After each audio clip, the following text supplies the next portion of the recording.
this actually provides credit towards that application, so I do appreciate that.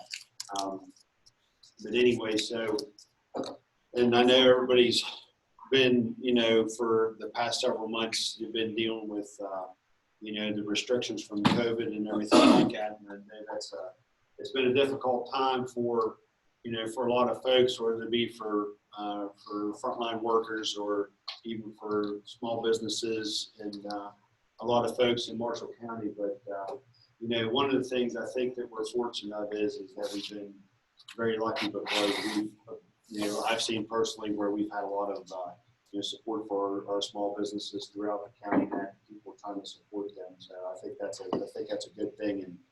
And just like what everybody here does in trying to support activities in the community. So that's really important, but I don't want to get too deep into the COVID and what's been going on, things like that.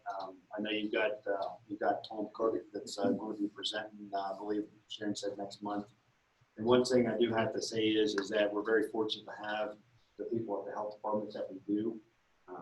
They've been on top of this. Actually, some of the things that, not the bad things, but some of the stuff that the state's been doing in response to COVID, they've actually taken from our health department and what we've done as a team in regards to everybody in the county and the response. But it's been very good. We're very fortunate to have Tom Cook as the health department administrator and Mark Ackerman as the therapist. They're on top of everything. They pretty much know everything that's going on. Our role during the whole thing is to support them. They've been the lead agency on this, but we've been deeply involved with them, whether it be from Zoom meetings and meeting with them on statewide conference calls to help them with their planning process and trying to provide them the support in regards to the personal protective equipment they might need, and also for their clinics that they've had. They've done a very good job in regards to that. They're in the process of getting some more of those clinics scheduled, but it's been very difficult. You know, a lot of things that, you know, in our neck of the woods, a lot of times we have to travel for meetings. We live in Morgantown, Clarksburg, Flatwoods, or even to Charleston a couple times a month. But ever since, you know, COVID hit, you know, I've learned how to use Zoom. I've learned how to use Microsoft Teams. I never heard of Microsoft Teams until just a couple months ago. So anyway, but we've actually had to. We really didn't have much choice but to increase our technology base locally. We've done countywide briefings from when this started with the health departments, Marshall County Schools, the Northern Regional Jail, the municipalities within the county, and the other public safety entities in that, and some of our nonprofits as well. To just try to coordinate and make sure everybody's on the same page. We did that for about 2 months, where we were meeting a couple times a week to keep them on task in regards to what they needed to know in order for them to do their jobs properly.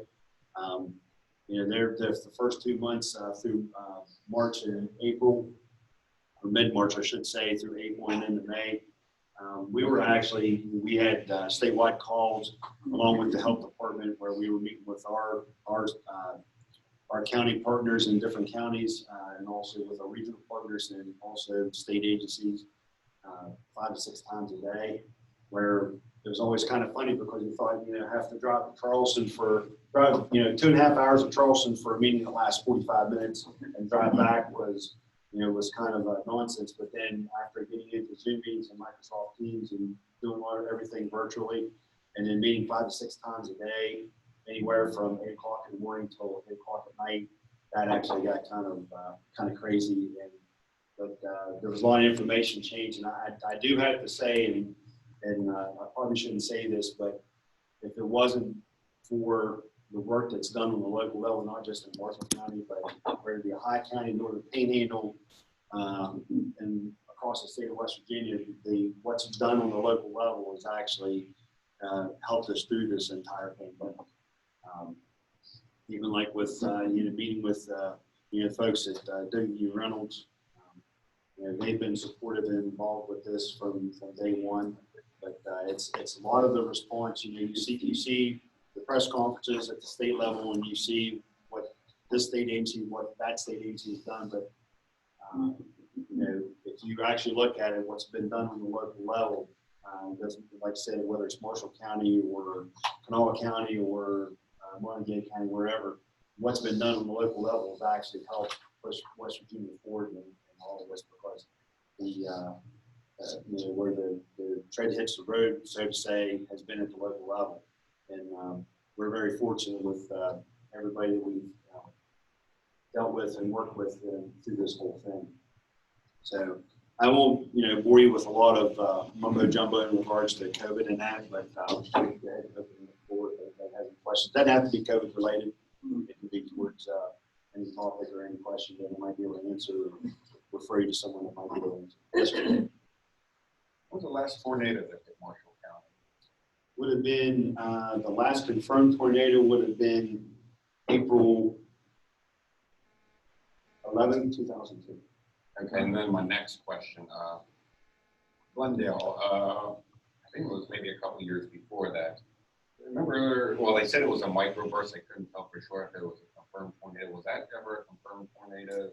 No, but one little secret that I've learned about the National Weather Service. So the confirmed tornado in 2002, they issued a tornado warning. They issued a tornado warning for Belmont County and Marshall County. Yeah, I kind of remember that. The funnel was spotted over, actually, the funnel was spotted over top of what is Westlake now, which we don't want to go in there, but it actually made landfall in the St. Joe area out on St. Joe Road, yeah. There was some garages damaged. There was a couple houses and a barn completely destroyed, but it wasn't a confirmed tornado.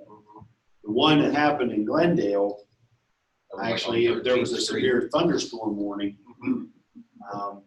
but a tornado warning was never issued.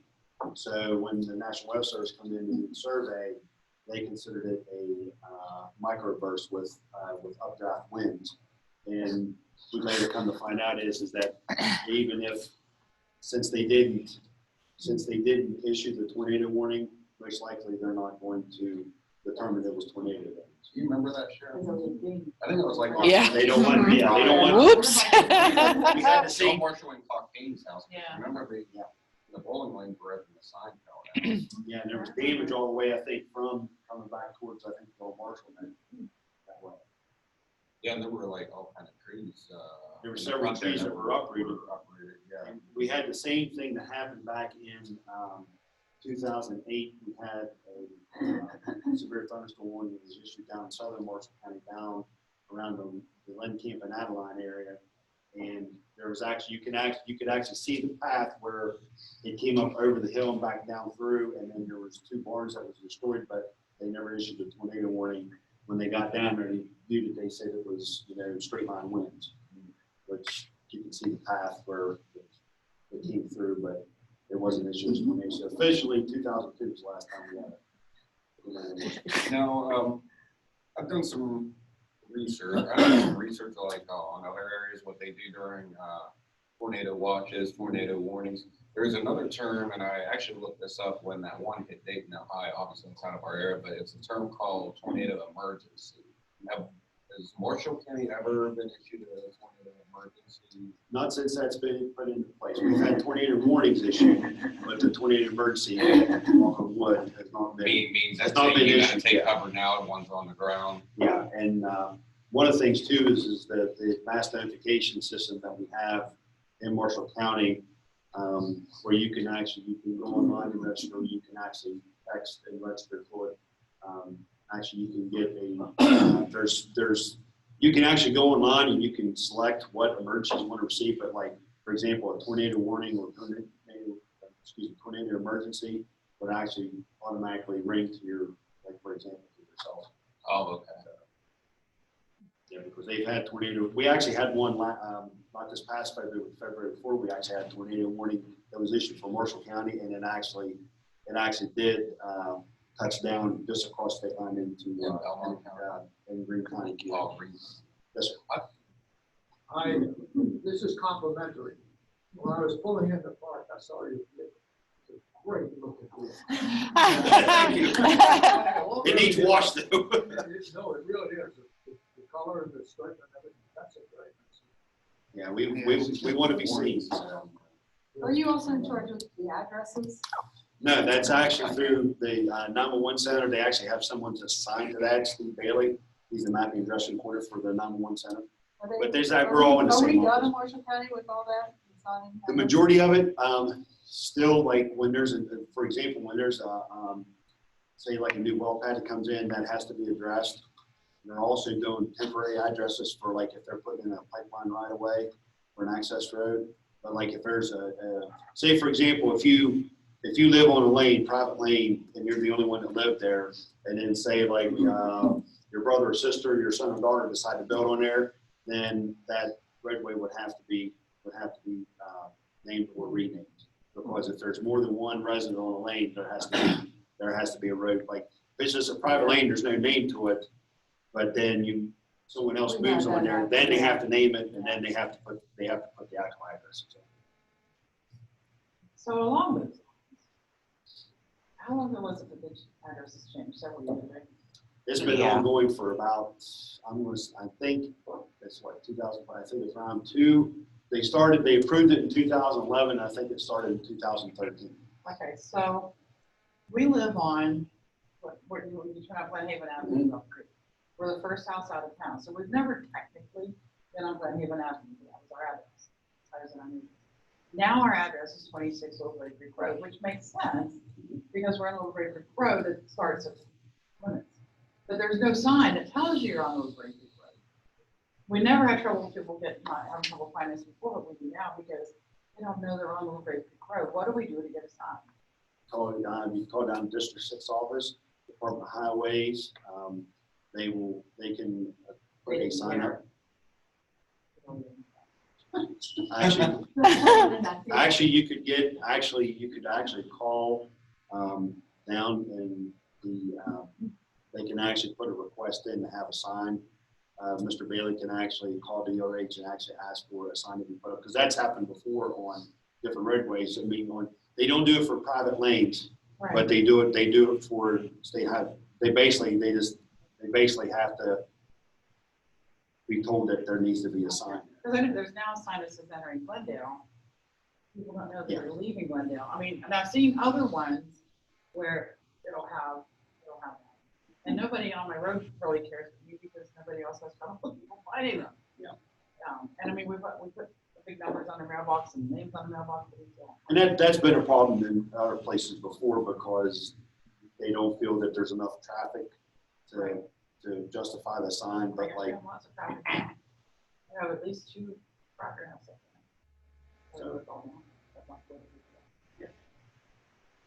So Mr. Bailey? Yeah, Steve Bailey. The Bailey?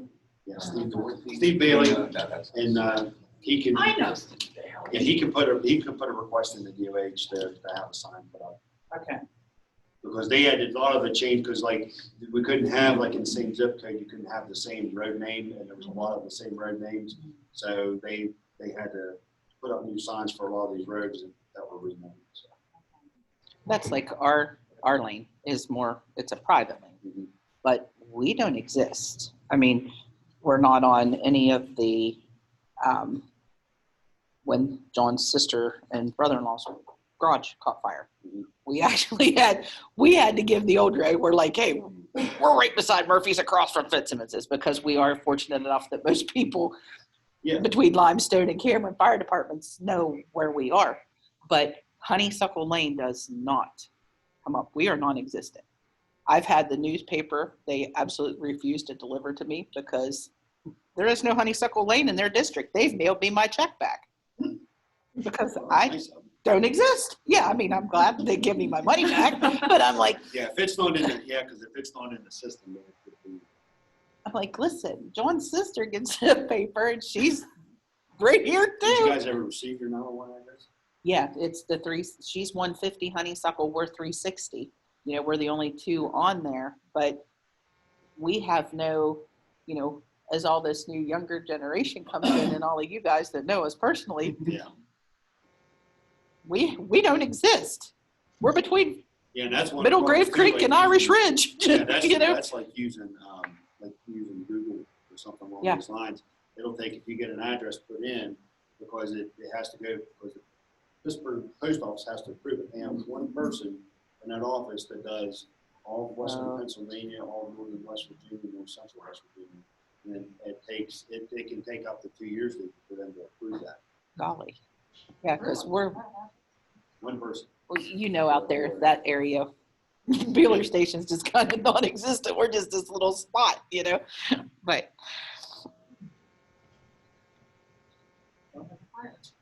yeah. Uh, Well, like- it'll be in the system when if they were to call, it'll pop up on their screen. They have an overlay of map where they would be able to pull their address up and actually see like the lane and the number of houses, because that way they can tell when the sheriff's department or names or whatever and say it would be, you know, the second house on the lane or whatever.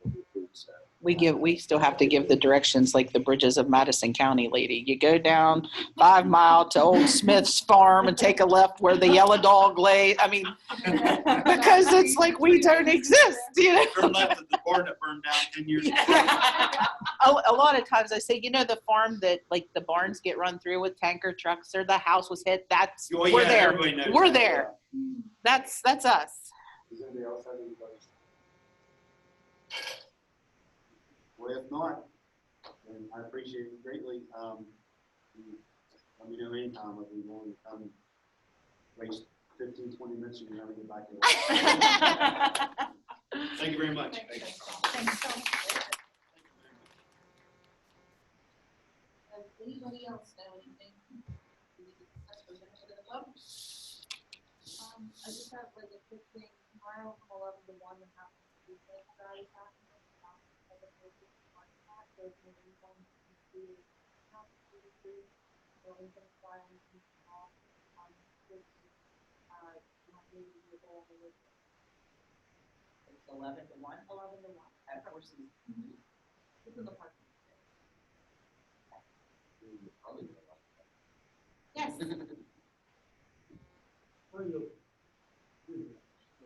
That's okay. You take your time. I'll tell you about median efficiency. I belong to the science club in Rio, and we have lost our home, but we're in the process of buying and rebuilding.